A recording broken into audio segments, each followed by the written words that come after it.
जुम्मे की नमाज पढ़ के यूं दुनिया भागती है, ओहो पता नहीं कौन सी पीछे आग थी जो बुझाई जाएगी। और आज तक लोग मसला पूछ रहे हैं कि जुम्मे की बाद वाली सुन्नतें कितनी होती हैं।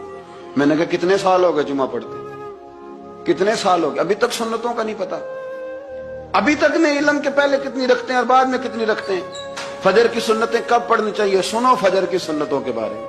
मेरे रसूल करीम सैयद आलम सल्लल्लाहु ताला अलैहि वसल्लम से एक सहाबी ने पूछा था, हुजूर मेरी फजर की सुन्नतें रह गईं या रह जाती हैं तो हुक्म क्या है, क्या अंदाज है हुजूर का।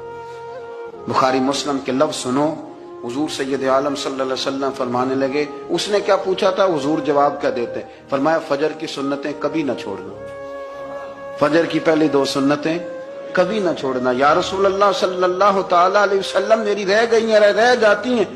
फरमाया फजर की 2 सुन्नतें न छोड़ना, फरमाया फजर की पहली 2 सुन्नतें मुझे दुनिया और दुनिया के अंदर जो कुछ है वो सबसे ज्यादा